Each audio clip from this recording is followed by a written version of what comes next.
تو وہ دباؤ میں آ کر کس طرح کی باتیں کہتی ہیں.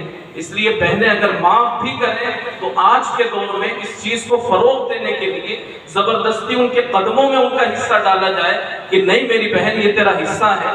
باپ کے انتقال کے بعد باپ کی پراپرٹی تقسیم ہوئی, ہمارا اتنا آیا تمہارا اتنا آیا. اب اس کو بھی سمجھ لینا چاہیے کہ شریعت مطہرہ نے بیٹوں کا حصہ ڈبل رکھا ہے, بیٹیوں کا حصہ اس کے مقابلے میں سنگل رکھا ہے.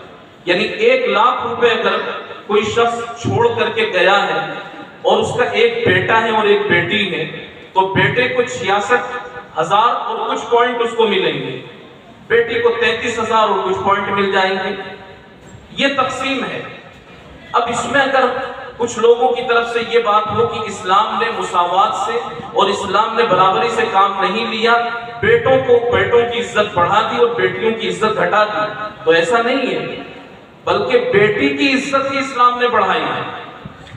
بیٹی کی عزت اس لیے بڑھائی کہ بیٹی کو جتنا مل گیا وہ اس کا ہے, اور بیٹے کو جتنا ملا ہے اس میں سے 70 خرچے اس کے ساتھ میں لگے ہوئے.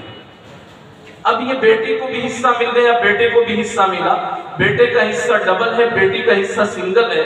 اب دھیرے دھیرے یہ دونوں بڑے ہو رہے ہیں, دونوں کی شادی ہوگی.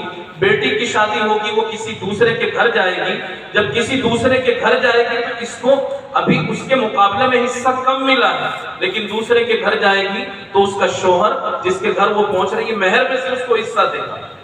اور یہ بھائی, یہ بیٹا جب اس کی شادی ہو رہی ہے تو یہ اسی 66 میں سے نکال کر کے کسی کو مہر دے گا. تو اس کا اس طریقے سے کم ہو رہا ہے اور بہن کا دوسری طرف سے بڑھ رہا ہے.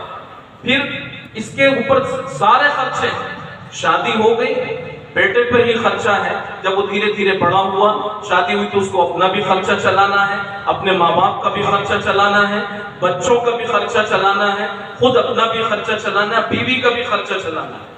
تو اس کو ملا تو ڈبل ہے, لیکن ڈبل مل کر کے بھی اس کے پاس میں کچھ نہیں ہے. اور بیٹی کو ملا اس کے مقابلے میں سنگل ہے, لیکن جتنا ملا اس سے زیادہ اس کے پاس میں محفوظ ہے. بہرحال یہ تو وہ کہ اگر اعتراض ہو کہ اسلام نے مساوات اور عدل کو باقی نہیں رکھا, تو یہ اس کا جواب تھا کہ اسلام نے بالکل برابری سے کام لیا ہے.